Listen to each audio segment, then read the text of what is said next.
Hello, welcome back to Oliver's greenhouse. Oliver's much tidier greenhouse, should I say. Still smells faintly of Jay's fluid in here from the cleaning last weekend. It's very unpleasant. Anyway, so today's episode we're going to be doing a product review. Now I don't do these very often because, well, I'm not very proactive and don't go out sort of approaching companies for things that I can get for free and basically do a review on. But in this instance I was contacted by a company to specifically review one of their products, which actually is going to be very applicable to this channel and to the greenhouse. So that's what we're going to be looking at in this episode. So perfect timing by the swamp cooler, which is now wafting my back with cold moist air.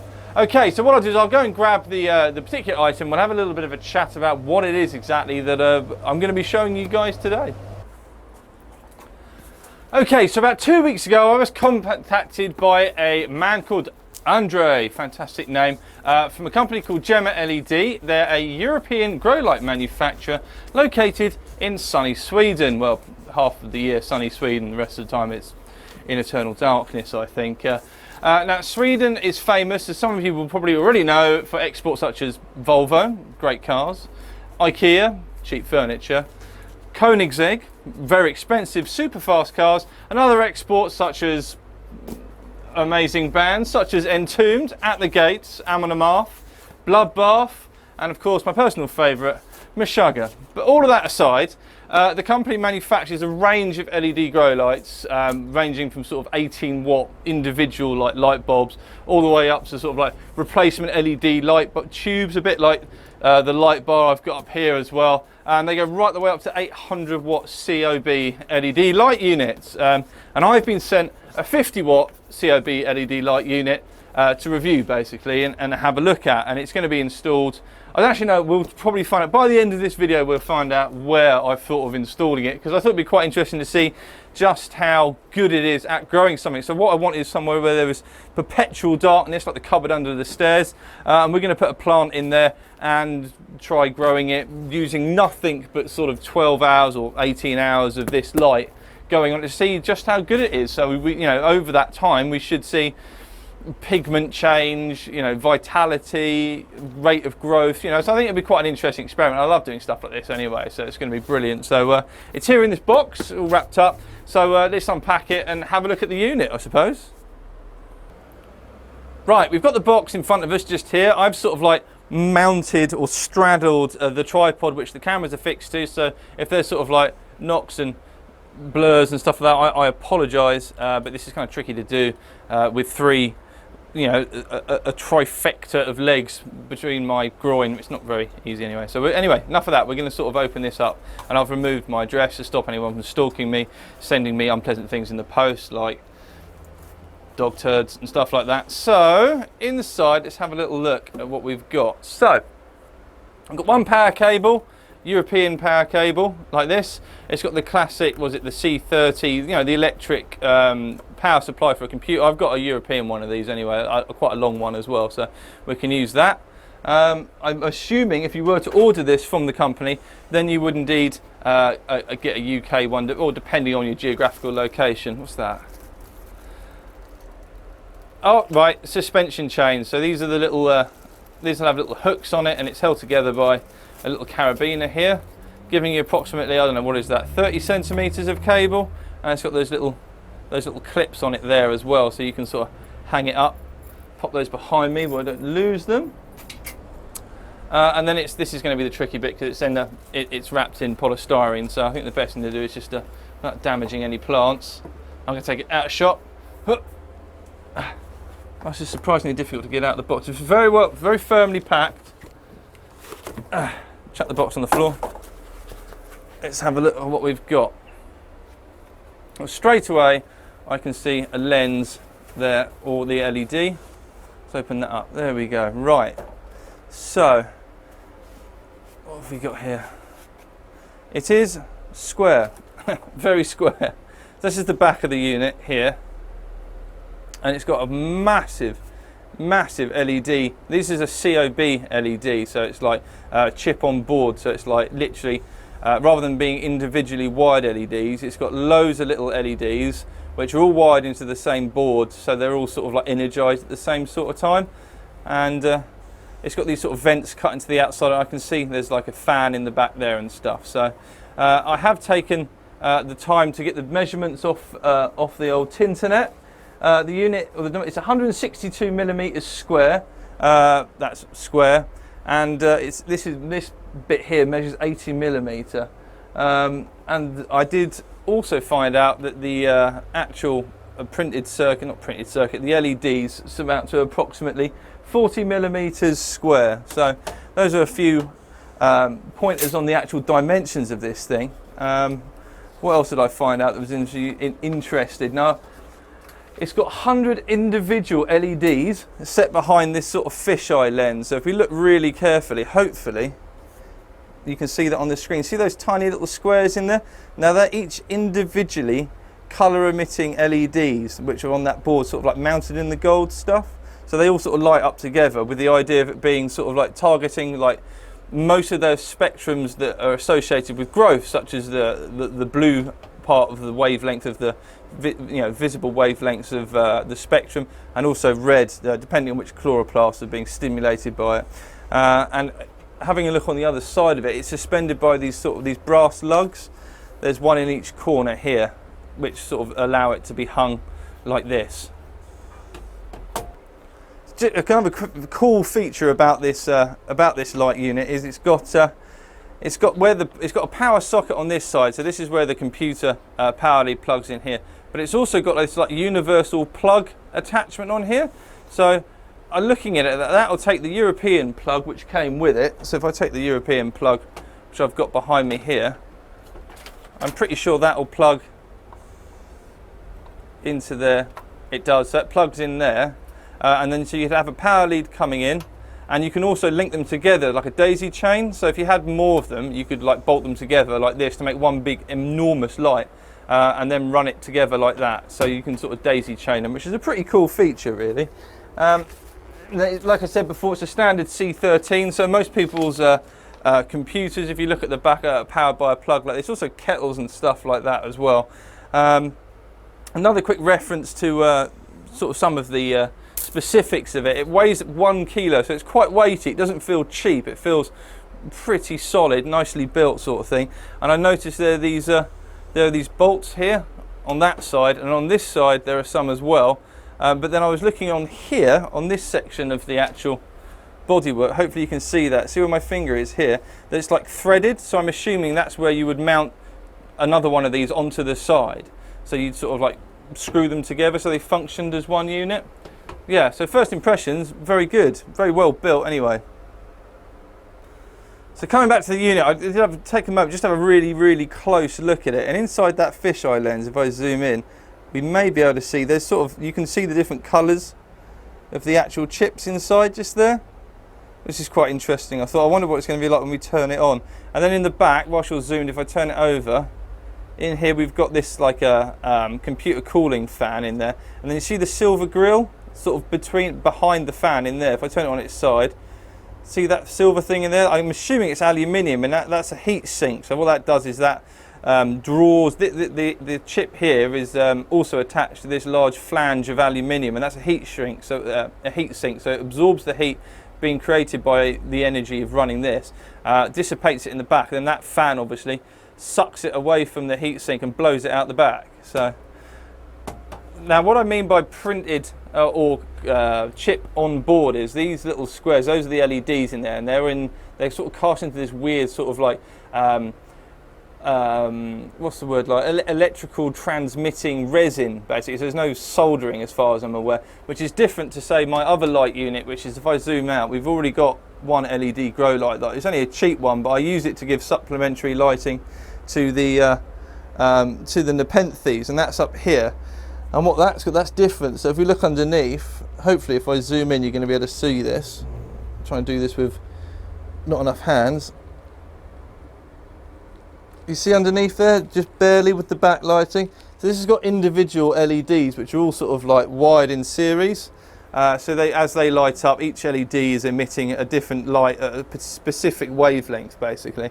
Whereas this thing, when you turn it on, it's got all of these LEDs sort of act as one great big light. So I suppose the next thing, what we're all looking at, which is going to be quite interesting, is going to be turning it on just to see what it actually does. So let's grab the power lead. I'll go and get a UK one, and we'll plug this in and see how immensely bright this is. Because I mean, it says 50 watts, so I'm assuming this is going to produce some serious light. Okay, so I've gone and got the UK power lead. It's exactly the same thing, it's just a bit longer basically. And then I thought to myself, actually, I haven't got any spare plug sockets, but I have got this is like the most Smith Family Robinson sort of like side of the greenhouse. But down here I've got just a bog standard extension lead at the moment. There is some wiring due to occur over on this side of the greenhouse quite soon. So I'm planning on fitting another junction box over here, which is a little bit more, it's an IPX64, whatever it is, something like that. So it's a little bit more water repellent because I don't really like having this around. So let's plug that in there. And then plug this jobby in there.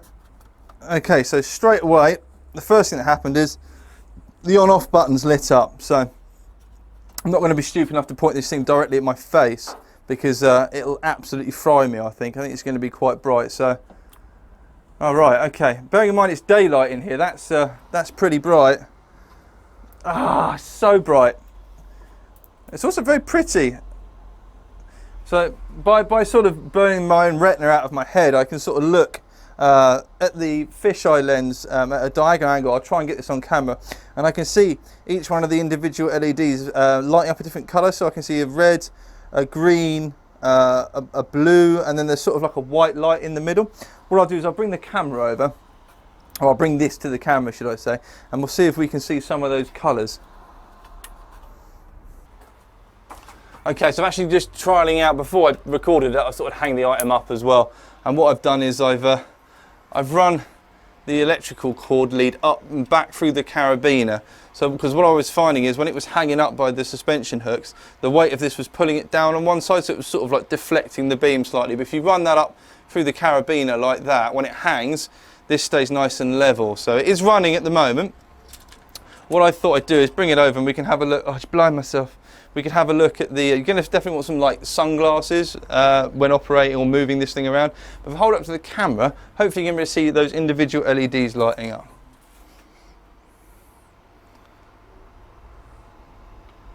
Okay, let the camera adjust.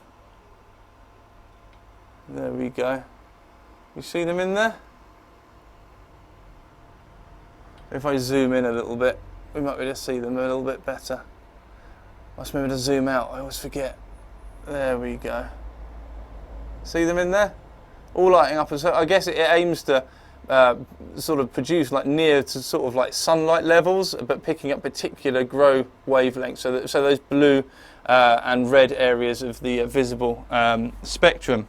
So it has been, the item has been on for a little while now, and there's some heat coming off of the actual LED, as it were.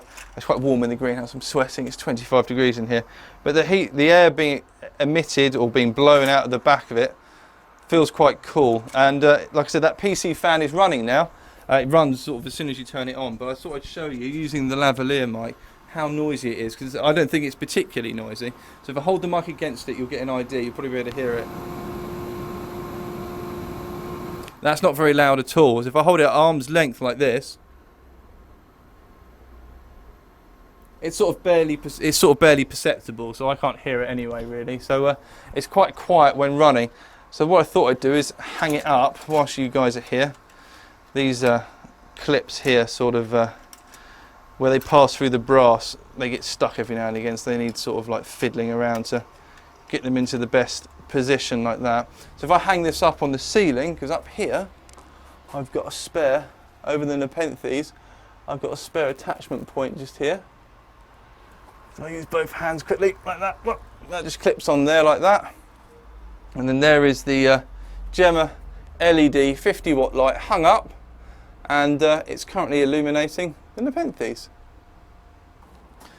Okay, so I actually went away and had a shower, hoping that it would come down and it would take enough time for it to sort of get dark enough to see how bright this light is. It's not dark enough yet, but I will be coming out in a bit to show you just how bright it is and how we'll compare the two lights and we'll see how offensive each one is in relation to upsetting the neighbours by basically being sort of like bright pink, or in this case bright white outside. So I thought I'd give you a quick little rundown. So why would you want one of these, or why would you want any sort of supplementary light? As previously discussed, I've already got one. Okay, so, and many of you would already be aware that, you know, I provide this supplementary lighting for species like my Nepenthes, and even to a degree some of the orchids as well, because they live that much nearer to the equator, so there's very little diurnal change. Okay, so this is mounted about sort of 50 centimeters above that's recommended above the plants there, so they get sort of optimum light. And then it's on a timer as well, so it's aimed to sort of extend that daylight period, which in turn sort of promotes vigorous growth.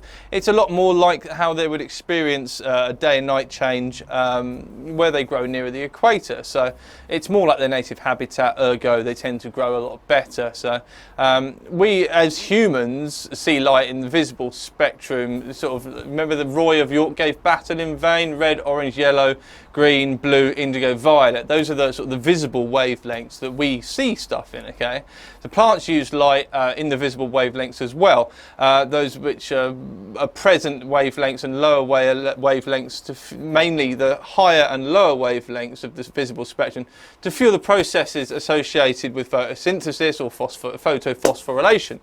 In principle, the sun's energy is used to produce glucose from carbon dioxide and water, where it borrows a molecule from each. The glucose is then used to produce ATP. ATP is adenosine triphosphate, and that's sort of like the universal currency of energy in most living things. So that's even human beings. That's how we produce ATP, and that's what we use to power our biological functions. So you know, and that's, plants need that in the same way. So if there's not enough light around for them, then obviously there's a reduction in ATP production, ergo there's less energy, and so things, they might not necessarily kill them, but plants will slow down in growth. And you know, that's what the point of having supplementary planting is there. No or not sufficient light will lead to a general decline in the energy used by plants to grow. Simple as that. That's what it breaks down to. That's why I use supplementary planting, is to ensure they're getting that full day length period, okay, and the right intensity as well, because a lot of the Nepenthes where they grow, not so much the orchids, they're quite happy to skulk around underneath the rainforest floor. They don't need that sort of light intensity, which is why I have to put even more, an outer coating of shade cloth, followed by an internal layer just in this band here where the sun tracks across. So that's basically why. Okay, so there are three commonly used or widely available types of grow light, and like I said, they're broken down to basically broken down to three separate types. Okay, so the first set you'll see quite widely used is fluorescent tubes, or CFL grow lights. Okay, they're like the twisty ones which often come as a single energy saving light. They don't really have an element. They sort of like traditional bulbs. Instead, they use electricity to excite gases which are inside the tubes, which then phosphoresce, so that the gases become excited and they glow. They have sort of like a phosphorus coating on the inside of the bulb, and it produces a light. These bulbs, they're cheap, which is a good thing to buy, and also run. They use comparatively quite low electricity to run them as well, but they do contain mercury in them as well, and they also take a while to warm up, especially if it's cold. If you have one outside as an external light, you'll turn it on and it'll sort of flicker, and then it sparks into life, and then it slowly warms up before giving off the right amount of light. Now, people who cultivate plants in a confined grow space will use them, but you need different bulbs to produce different concentrations of different wavelengths. So depending on what stage your plants are in, you would use a different light bulb for vegetative stage, for flowering and stuff like this. And yes, a lot of this information does come from the cultivating of weed, basically. So you know, and that's basically where a lot of this technology has been adopted, and even some of it has moved over to orchids and carnivorous plants. So now the other commonly, widely found type of supplementary grow light is high intensity discharge. You see it's HID grow lights. And now these can be broken down into 3 common bulb types: metal halide, high pressure sodium, and ceramic metal halide. Okay, all of these lights work in basically the same way, but produce light of different intensities and wavelengths. They're often used for the cultivation of weed. They are very efficient in this application, but have some serious drawbacks. Okay, now HID lights use a very large amount of electricity and produce an enormous amount of heat. This makes them inappropriate for most people, especially in a greenhouse, because they just get so hot. The light intensity is very, very bright. Okay, it's very, very bright white, or those with sodium bulbs are sort of very, very orange in colour, and this place would be like 45 degrees plus, like so quickly. A lot of supplementary cooling is used, like ducting and fans, to basically try and get this build-up of heat out of the grow space, and it certainly would not be appropriate for growing in a greenhouse like this. Absolutely no way. I would never consider it, and they use astronomical amounts of electricity. Okay, so the third type of commonly used supplementary lighting, or grow lighting, whatever we call it, grow lights, LED. Now these are comparatively new in this application, because it took a long time for them to get far ahead enough with the technology to be able to actually tune the LEDs to produce specific wavelengths. So the early units weren't that effective at growing stuff, basically. So I think some of the earliest experiments were carried out by like universities, government agencies, and even NASA, who used LED grow lights to grow a variety of flowering and fruit-bearing plants for a number of years, even on like the early space station. Now, what LED is, it's a light-emitting diode. It's a 2-lead semiconductor light source. They're kind of shaped like that. And it has a P and an N junction diode that emits light when activated. When a suitable voltage is applied to the leads, electrons are able to recombine with electron holes within the device, which releases energy in the form of photons. This effect is called electroluminescence. And the colour of the light corresponding to the energy of the photon is determined by the energy band gap of the semiconductor, so basically how far apart they are. It's a relatively complicated science which I don't fully understand. However, there are many benefits associated with using LEDs. Firstly, the wavelengths they emit can be tailored very carefully, I mean like minutely specific, to meet the particular requirements of plants. Okay, they are cheap to run. They cost like comparatively like 70% less than the other commonly found types of grow light to run. So they're very, very good for that, and they produce comparatively little heat as well, and they last for ages. Flipping ages, like 50,000 hours working, which is like, I don't know, if you were to run a bulb for 18 hours a day, it works out at something like 7 years or something like that. So they are really, really good for that. And you know, great in a greenhouse or an enclosed application. You haven't got that build-up of heat. It's cheap to run, and because you can tailor it to specific areas of the spectrum, you're providing sort of the maximum grow light levels or for the requirements of your plant. So yeah, they will take over all the others, I expect. Okay, so a bit of information that I found out on the interweb about the Gemma LED lights. Okay, now there was a lot of very techie stuff in there I didn't really understand, but I've pulled off the bits which basically make sense to me, and I assume they'll make sense to pretty much all of you guys as well. Okay, so the Gemma LED COB LED lights, they've been tailored to stimulate daylight concentrating higher frequencies of both red and blue wavelengths. The LED lights also incorporate green light to support a wide range of anthocyanins. Okay, those are the other compounds like chlorophyll, which play a role in absorbing the light, which aren't the common. So you've got red and blue, which are commonly used by plants for photosynthesis, and then you've got the rest of the waves. So the anthocyanins are responsible for making the most absorbing energy from those areas as well. And it's the anthocyanins and the carotenoids which you see during autumn, when all the chlorophyll basically is reabsorbed into the plant or dies off, and what's left are those beautiful russets and orange colours of the anthocyanins and the carotenoids. Okay, so red and blue light, obviously, as I've already discussed, is the basis of survival for a plant, where blue wavelengths generate stem and foliage growth, and red promotes the formation of fruit and flowers. Now this LED, the spectrum has been developed with several different aspects in mind. Specific monochrome wavelengths are used, which only produce light that greatly affects the plants and its pigments. The LED light uses blue and red light, mainly where chlorophyll and carotene are produced. At most, we use the green light to promote anthocyanin, flavonoids, but also stem and leaf cell development. The Spectrum is also fitted with a near-infrared wavelength LED as well, which helps visible red light during flowering and fruiting phases to penetrate deeper into the cell structure of the plant, increasing the effect of the red visible wavelengths.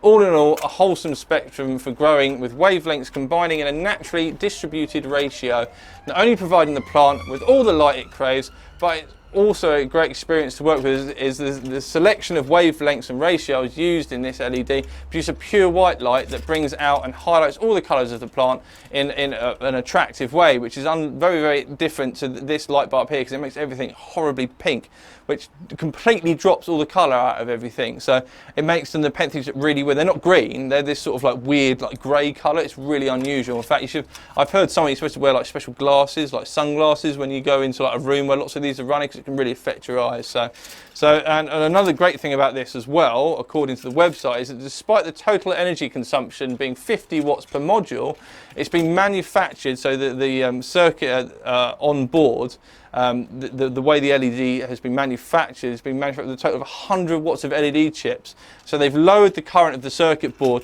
to half the total power. So that basically the spectrum stability is good, but also the item lasts longer and it uses less electricity. So it's supposed to be cost effective and very, very good for growing plants under. Now these things, like I mentioned before, they come with a life expectancy of 50,000 hours, which is like 6 or 7 years. It's like ridiculous. That's like working on an 18-hour day. That's a really long time.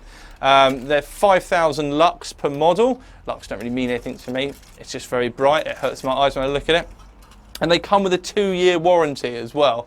And then an operating cost, I think the operating cost worked out roughly, it says working at an 18-hour day works out at €4.5 a month to run one of these 18 hours a day. That's obviously that will change slightly depending on where you're getting your electricity from. Basically, different suppliers, different rates per wattage. But it's compared to one of those metal halide. Trust me, those things are expensive to run. So this thing's comparatively cheap. So it has impressive attributes. Okay. So on to some of the things I don't like about this light, because obviously this is a review and it's only fair to provide a sort of as balanced and unbiased a review of the products as possible. Okay, so the first glaringly obvious thing to me, especially considering the application that I intend to use this for, is that it's not a sealed unit. Okay, I can see electrical wires, actuators, there's a driver for the LED in here as well, and it is vented on basically every surface apart from the surface that the light's on. So obviously having it in a greenhouse with an automated overhead watering system, that's going to be a significant potential hazard in the greenhouse. Okay, so fair enough, in here the misting system's hardly ever on in winter. It maintains humidity pretty much on its own because you've got everything in here transpiring.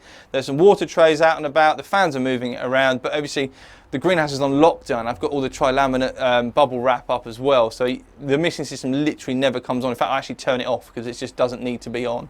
But that would be a real issue. So I don't think this particular model would be suitable for long-term greenhouse application. And to be honest, if it's in the greenhouse, apart from in winter, when you go have it on, you're in a clear plastic box. So that's not really a downside, to be honest. You just have to bear in mind this thing isn't even going to be splash proof. You're going to have to keep water well away from this. Okay. Now the second thing obviously is the noise. It does make only a very slight noise because I've only got one unit. But if I was going to say have 100 watt, which would be 2 of these units together, and then maybe 200 all the way up to 800 watts. That's going to, by the time you get to 800 watts, I mean, I don't know what the hell you're going to be growing with it, but that is going to be quite some noise. So you're going to need some sort of dedicated grow space basically to where it's not whirring away. You wouldn't like sat in your bedroom over the windowsill because it would just be oppressively noisy.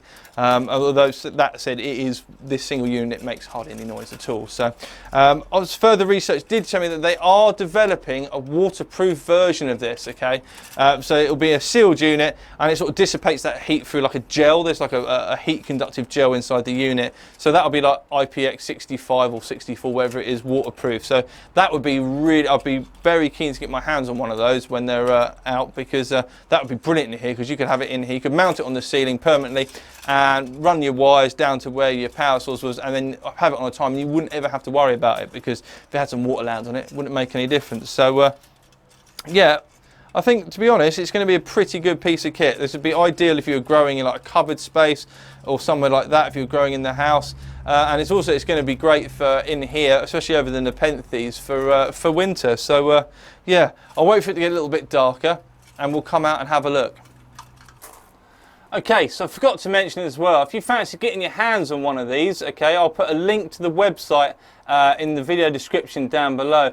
Now I think these guys from memory retail for €99 a piece, okay, but as part of this collaboration and this review, Gemma LED have set up a discount code for Oliver's greenhouse, which will give you 10% off the price of this unit when it will run to the 1st of January 2020. So you've got like 18 months basically to get 10% off on one of these light units. So bear that in mind, and I'll put the discount code in the video description down below as well. Still not dark enough. When it is, we'll come out and we'll have a look at this thing in action. Okay, so as promised, it's now about 9:30 o'clock at night and it is dark outside.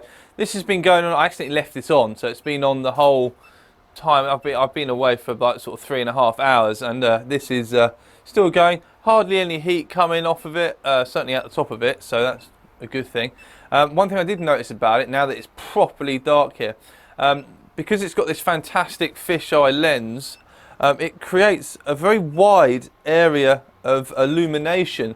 So I think this is going to be, I'm going to be able to basically, once it's not going to be mounted here, it will be mounted sort of further towards the wall, more centrally over the bench of nepenthes here, and a little bit further up. I mean, it's probably only 30 centimeters away from the tops of the plants at the moment, and once it's up a little bit high, obviously that beam is going to extend in breadth. So I think it's going to probably cover most of the nepenthes, which is really good, because the other one, it's kind of long, and it sort of has like a 45-degree arc of light, my original grow light, and that covers things sufficiently, but it's not going to be as thorough as this. It's going to cover a much wider area. If I point it at the wall behind me, like this, you see what I mean? I mean, I'm probably, trying to pull anything over, I'm probably about 1.2 meters away from that wall, and it's covering that enormous area with very intense light. So I think it's going to be very good for that. So what I'll do is I'll hang it up back where it was, okay, and then we'll go outside the greenhouse and we'll have a look at how much illumination there is outside of the greenhouse, and then we'll compare it to the other light which has been in here. I think it's been in here a year now, maybe a couple of years. So I'll pick you guys up, we'll go outside and see what the greenhouse looks like, because I've got a feeling this is going to be a lot less offensive on the eyes than my original one. Okay, so we're outside now, and you can see that it is light, but it's not offensively bright like the other strip light, which is extremely bright. If I go and turn the other light on, you'll see exactly what I mean. Okay, so that's what my other light looks like. You can see that it's a really bright, garish pink purple glow, and it sort of travels quite a long way. It travels across the garden right the way onto the opposing fence, and the other lights, the new light, the Gemma LED light, definitely does not do that. That is extremely bright, so it's going to be a lot better for my neighbours, and it's going to be a lot less intrusive when it's on during the winter. So I hope you've enjoyed this video. It's only a little bit different. I don't do a lot of these reviews, and a big thank you to Gemma LED for sending the unit over and giving me the opportunity to review it. So don't forget to give us a like down below if you've enjoyed this video, and please subscribe to my channel. Thanks for watching.